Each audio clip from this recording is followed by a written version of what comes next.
हमरे कवि जी शारलन हुईका के बड़ा सुंदर भाव लिखत हूं कैसे बाबा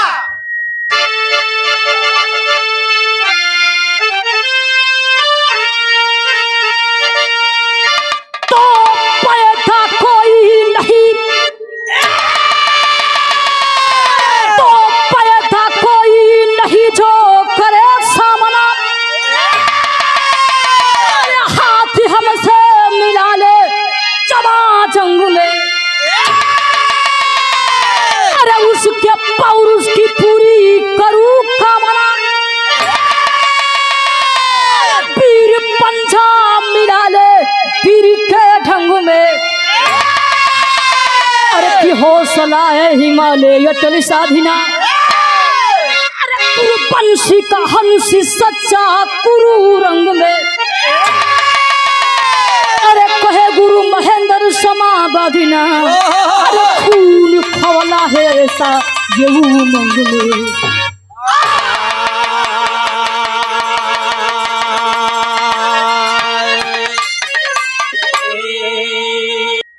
कहे गुरु महेंद्र समाबाधिना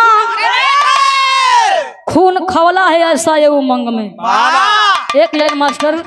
हमारे कवि जी बिरहा के अंदर कव्वाली का अंदाज लिखो तनी लय बना के आ जा तमुन्ना बाबा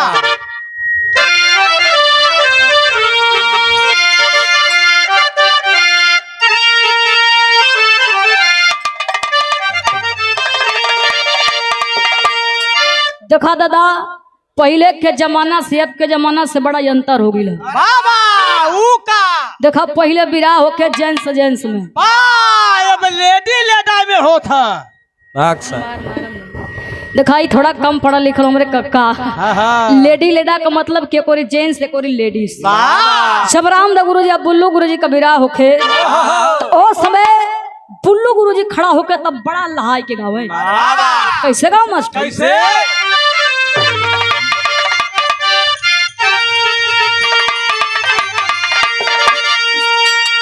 और किए की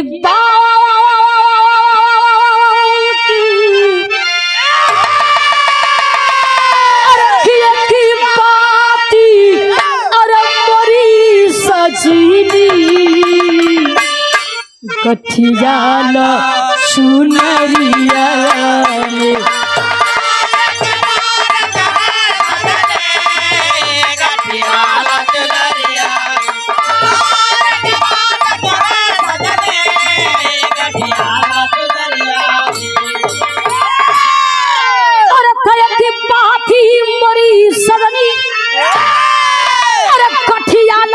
चुनरिया में गठियाला चुनरिया में अरे तो बिना मोली अरे बिना मोली अरे बिकावा जईबू माया के बजरिया में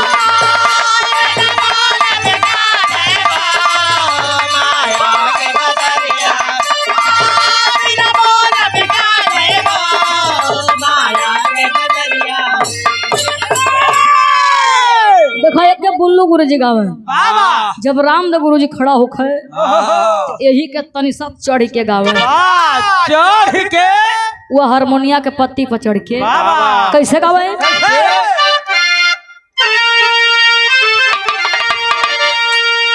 अरे तो काबे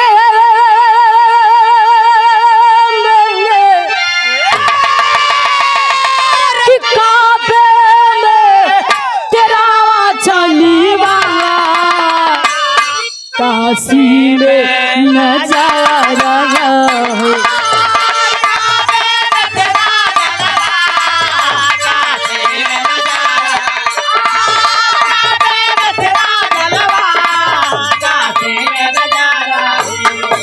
अरे काबे में तेरा जलवा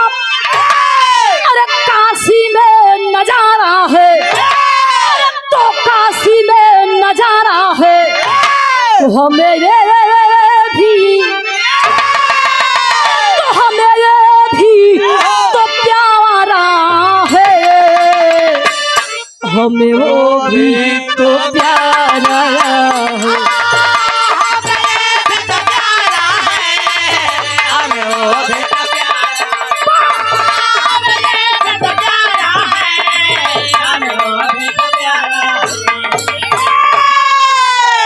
खाई खवाली रहल,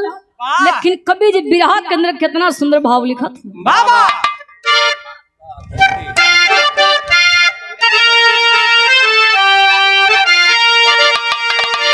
अरे किधरी थी परी, अरे किधरी थी परी,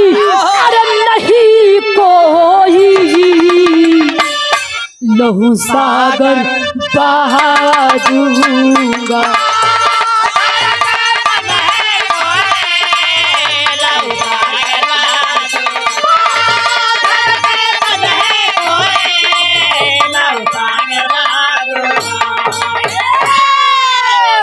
धरती पर नहीं कोई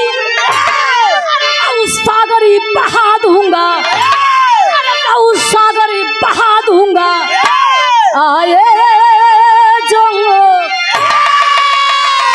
कि आए जो समरी कोई बाड़ों से चला दूंगा।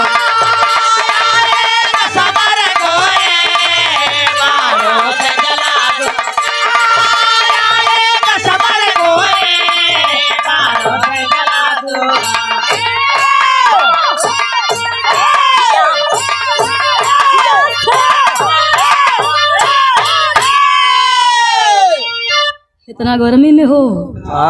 तब अच्छा बा बहादुर।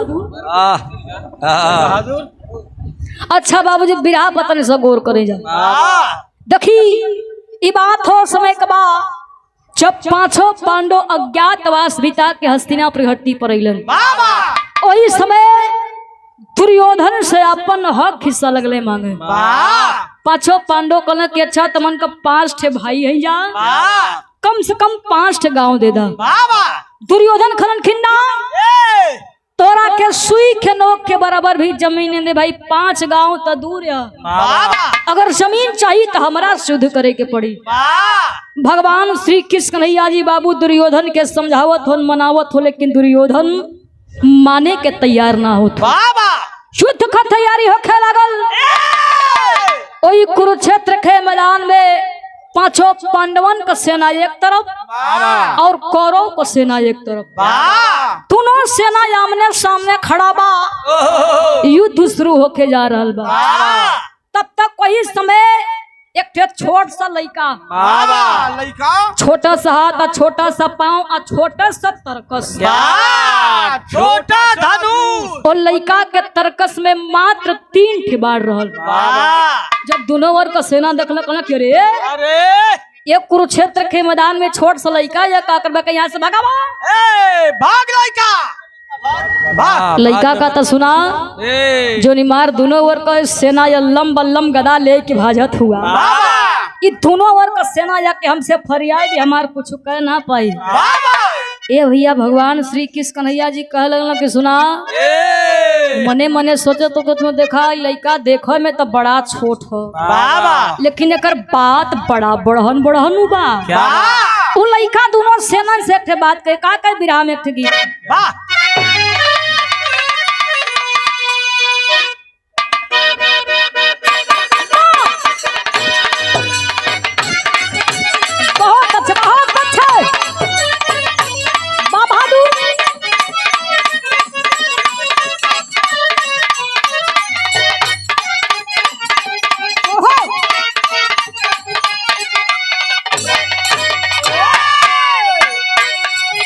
समझ के बच्ची ये देखा, ये दर्द ना ये कोनो मेहरारू को दिल का दर्द। पहली राती पायली तुरलंगा, पहली राती पायली तुरला, अरे दूसरी राती पाली हो।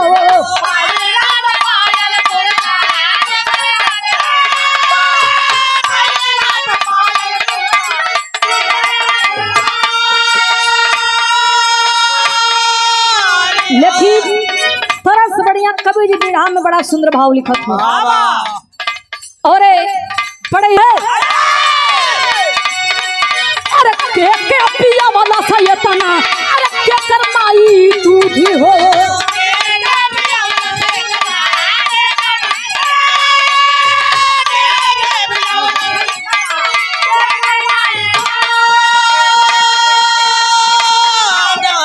देखे पाए सजन मल जेखी अरे करी हमसे युद्ध हो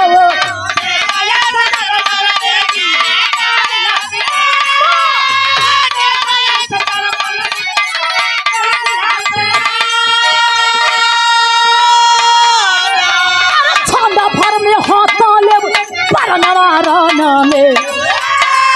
खाना भर में हाथ लेब पर नवारन में रति की नाम आई मरली के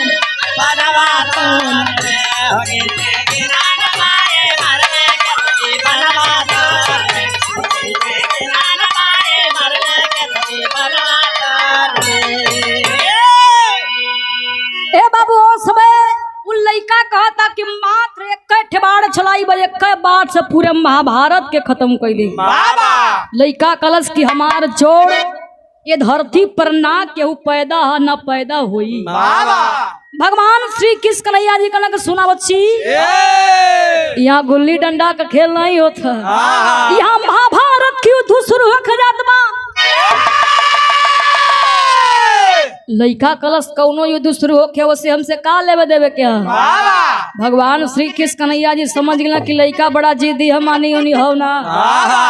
ये खरे बात से पता चला था कि मात्र एक बार से पूरे महाभारत के खत्म कर दी भगवान श्री कृष्ण कन्हैया जी वो लइका के तनी सब बगल में लेके गई साइड में बगलिए में एक पीपर का पेड़ रहल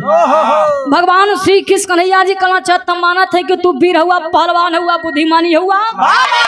लेकिन हम ऐसे न मानब तोरा से परीक्षा ले अगर वो परीक्षा में पास हो गईला तो समझ जाए कि तू असली पेवर वीर हुआ लइका कहला तुहारी इच्छा मार परीक्षा जल्दी पूछा भगवान श्री कृष्ण कन्हैया जी कहना कि ओ समय भगवान श्री कृष्ण कन्हैया जी कहना कि पीपर के पेड़ में जितनी पतई लगल बा मात्र एक बार से पूरा पतई के छेदे के हुई लइका का तो बस इतना छोटा सा बात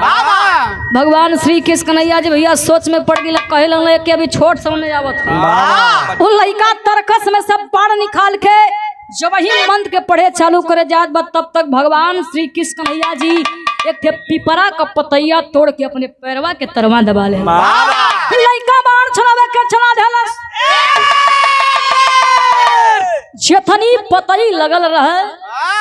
मात्र एक बार से पूरा पतैया के छेदा छेदा छेदा छेदा छेदा छेदा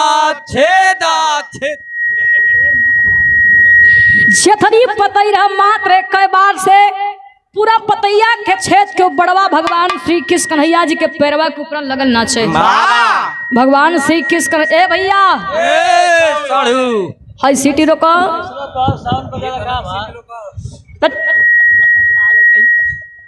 हेलो देखा भैया के बनावा भगवान श्री कृष्ण कन्हैया जी कहना कुल तो ठीक हो लेकिन हाई तोहार बड़वा हमारे पैरवा के ऊपर का करत है लइका हंसत कहता सुना जितनी तू हमके पागल समझत हुआ उतनी हम हई ना तू तोरे पैरवा के तरवा एक पिपरा का पतैया क्या तू पैरवा हटेबा तो पतैया के छेदी अगर ना हटेबा तो तोरा पैरवा के छेद के पतैया के छेदी भगवान श्री कृष्ण कन्हैया जी भैया डर के मारे पीछे हट गया कहना कौनो ठिकाना सरवा गोड़वा छेद दे बड़ा जिद्दी लगा था ओ समय भगवान श्री कृष्ण कन्हैया जी समझ गया कि अगर लइका के ना रोको एक बार से महाभारत के लिए बीती भगवान श्री कृष्ण कन्हैया जी लइका से अपन परिचय पूछत हुआ कलन का विराम एक फिर गीत बा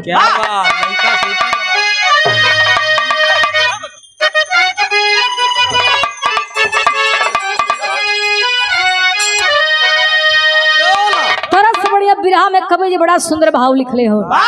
वो लइका अपन परिचय बतावे कहे का अरे तब परबरी खन्ना मामा हमारा भी मताना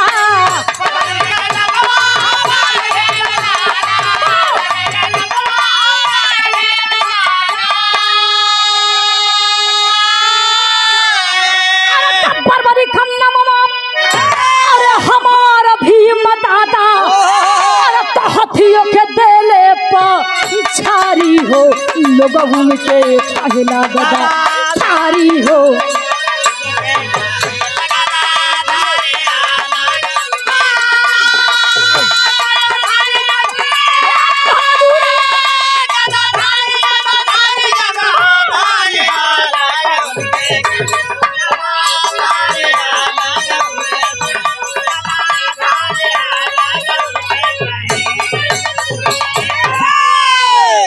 बिरहा सुने वाला भैया बाबू लोग गौर करिया। उन लइका कहता कि हमार नाव बरबरी हमरे दादा का नाव भीम है, हम भीम का नाती है, और हमारे बाबू का नाव बा घटोत्कच, हमारे माई का नाव है कंटिका। भगवान श्री कृष्ण कन्हैया जी कहना कि कुल तो ठीक है, एक कुरुक्षेत्र के मैदान में आयल तरहला जरूर, लेकिन केकरे ओर से लड़ल चाहत रहा। बरबरी कहना कि हमार माई तक कले रही बेटा, जेखरे ओर का सेना कमजोर पड़ी ओखरे ओर से जाए के तू लड़िया। जब इतनी बात भगवान श्री कृष्ण कन्हैया जी बाबू सुनल लगलन, मने मने सोचे बिचारे कहे लगलन कि ई लड़ाई धर्म और अधर्म का बा। हम तो धर्म खे जिताई, लेकिन अधर्म की ओर को लोग हारे लगे हैं, तो ओखरे ओर से जाके लड़े लगे, धर्म का हार हो जाई और अधर्म को जीत हो जाई। भगवान श्री कृष्ण कन्हैया जी मने में इतनी बात सोचत हो, तब तक बरबरी के ठे सवाल कह दिलन। कहला कि अच्छा ही बतावा प्रभु, दोनों ओर का सेना वो कुरुक्षेत्र के मैदान में एकत्रित बा, तो हम सही बतावा कि हम विजय के कर होई। भगवान श्री कृष्ण कन्हैया जी कहला बस बेटा अब तू असली मौका दे देला। कहला विजय वही कोई शेखरे ओर का कुंवार लइका, वीर होखे, बलशाली होखे, अब बुद्धिमानी होखे, अगर जेकरे ओर से जाए के अपन बलि दे देही, ओकरे ओर का सेना विजय हो जाई। लइका कथई हो बात का ला तो हमरा मुड़िया काट ला, हमरे दादा के जिताए दा। लेकिन हे प्रभु हमारे एक इच्छा, हमारे एक ख्वाहिश, हमारे एक मनोकामना रहल कि महाभारत का हम लड़ाई देखी। भगवान श्री कृष्ण कन्हैया जी कहला तुहार मुड़िया कट जाई तो बहुत तू महाभारत लड़ैया देखबा। कैलन का बिरहा में टेरी के भाव, अरे तब मरदनवा केहू न रोकी बनवा, अरे भैया मरदनवा केहू न रोकी बनवा, अरे तो सब कर समर भूमि में कट जाई गर्दनवा, गर्दनवा, गर्दनवा।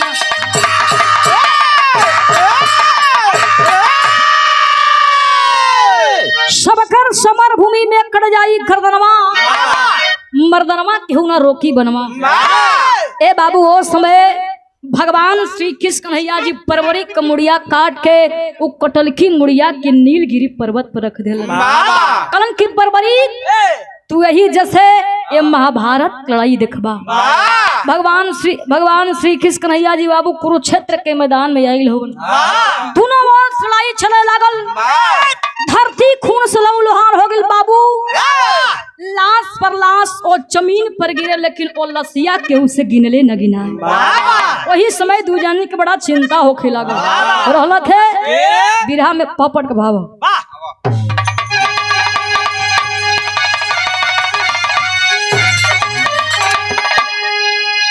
अरे किरनाइल खून से, अरे कुरुक्षेत्र के धरतिया छातिया फाटल बा, पागल भइली दुर्योधन छातिया छातिया फाटे।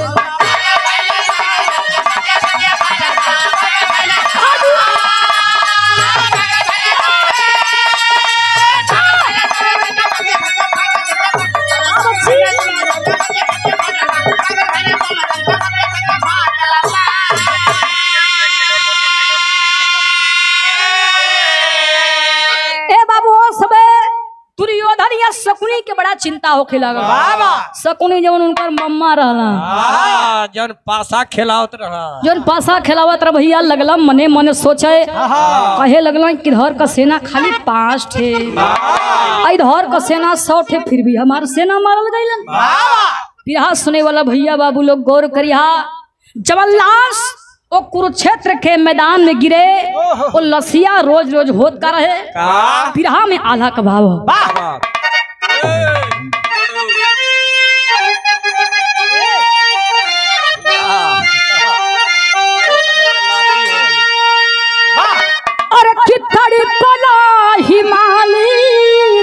की अरे बिल खेला सगरवा अरे तो कैले या मरांगा जखूद सुना थलिया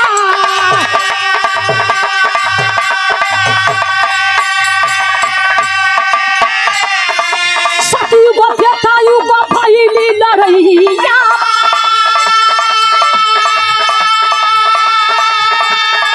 अरे सतयुग त्रेतायुग भइली लड़ैया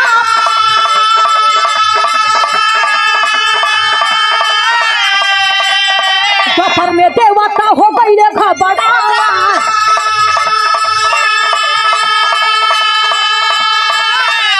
अरे लसिया से लसिया दबल धरती में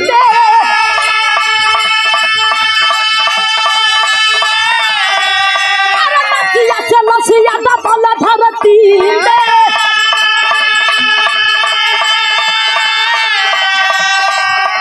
गिना लेना लसिया हो केहू से गिना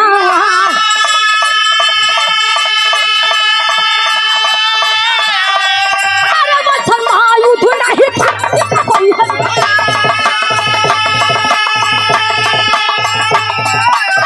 महायुद्ध नहीं धरती कोई अरे दिहले कन्हैया कब्र खोड़े थे चला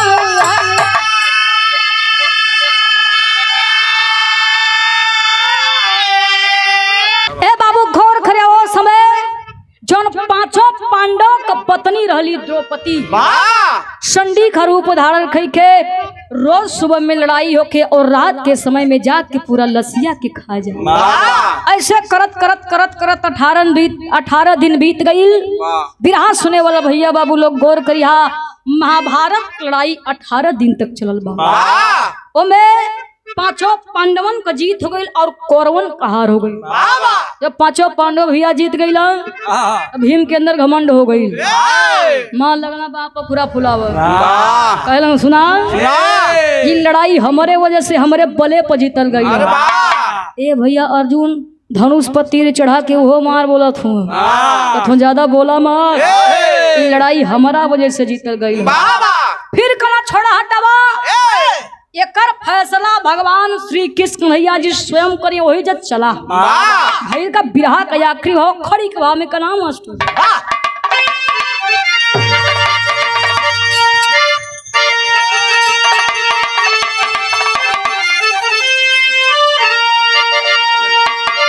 अरे किचले कुंवरी कन्हैया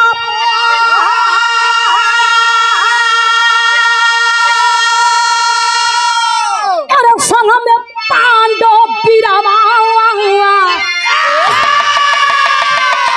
जितलस कैसे के लड़ैया बताई हीरावा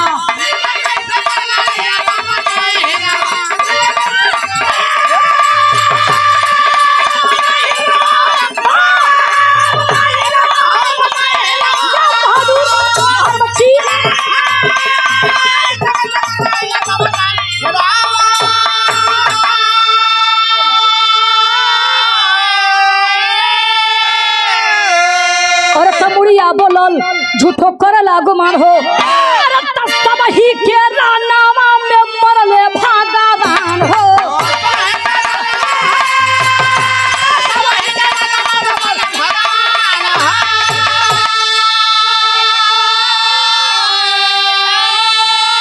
अरे तब महायुद्ध में महाबली एक ही कण बिरावा अरे तजितलस कैसे के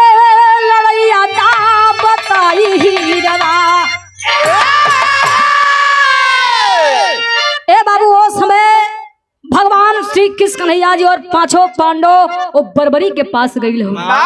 भगवान श्री कृष्ण कन्हैया जी बरबरी कमुड़िया अपने हथेली यानी अपने हाथे पर रख ले हो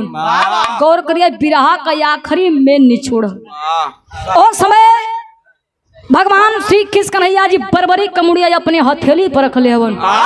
यार भैया भीम के अंदर लगा लड्डू फूटा है मार मने मने सोचत हो तू हमारा नाती है हमारा वाला करी अही तू ही सबसे वीर रहा ये भैया भीम ने जाके पूछा तो कत हो बरबरी अच्छा ही बतावा कि कुरुक्षेत्र के मैदान में महाभारत लड़ाई के करे वजह से के करे बले पर जीतल गया। वो बर्बरी का कटल की मुड़िया कुछ नहीं बोलत बा। भगवान श्री कृष्ण कन्हैया जी कहना बर्बरी तुम्ही को फैसला करना है क्या सही और क्या गलत है। तो उस समय भैया कटल की मुड़िया कहत बा के सुना का दोनों लो लड़ैया में रहला का। ए भैया जब इतनी बात भीम ने सुनो कलो ओकर माथा वसना न पगला गई बाबा ये दोनों का अभी बताओ वही जैसे आवत हई जा कहता कि दोनों लोग लड़ैया में रहला का। बर्बरी कहना के सुना वो कुरुक्षेत्र के मैदान में तो लोग का थाया पता न रहे। मात्र 2 ठे वीर योद्धा दिखत रहलन। पहला वीर जकर चक्र सुदर्शन चलत रहल और दूसरा वीर रहला कर्ण। काहे खेतीन क्या कुरुक्षेत्र के मैदान में अर्जुन के रथ पर भगवान श्री कृष्ण कन्हैया जी सारथी बन करके बैठे थे और तीनों लोग कभार लेकर ध्वजा पर वीर बजरंगबली जी बैठे थे। देखा जब अर्जुन बाण चलावे कर्ण का रथिया 3 हाथ पीछे जाए, लेकिन जब कर्ण बाण चलावे तो अर्जुन का रथिया 1 हाथ पीछे जाए। तो भगवान श्री कृष्ण कन्हैया जी कहना कि जियो कर्ण जियो। ए भैया अर्जुन मोहन पार के लगलो मने मने सोचा कहलो प्रभु हुआ हमारे रथ पर सबासी उनकर करत हुआ एकर का माजरा कला सबासी में से उनकर करत ही कि तोहरे रथ पर हो मत तू तीनों लोग का भार लेके ध्वजा पर वीर बजरंगबली तू बाढ़ चलावत हो उनकर 3 हाथ पीछे जाते, लेकिन जब वो बाढ़ चलावत हो तो तुहार रथिया 1 हाथ पीछे जाते। काहे से कि रथिया के तन को हिले के न चाहिए। यही खातिर करण सबसे 20 बाप बर्बरी कहलो प्रभु सब पर तो उद्धार कैला हमरो उद्धार कैला। देखा आज भी राजस्थान में वो बर्बरी कमुड़िया खाटू श्याम के नाम से जानल गई। लोग पूजे जाला दर्शन करे जाला या आपो लोग जाना थोबा सामने लिखल है हारे का सहारा खाटू श्याम हमारा। ये हमारे बिरहा का कहानी है। लास्ट लाइन में गुरु घराना का परिचय है। अरे की जय जखाड़ा गुरु जब तू लवटा नकीला हरे फुलवारी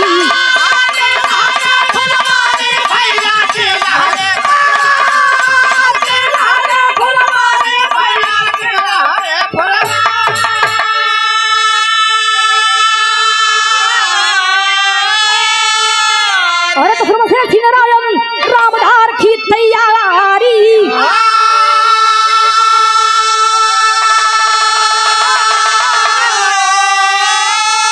अरे तम मरदनवा क्यों ना रोकी बनवा, अरे भैया मरदनवा क्यों ना रोकी बनवा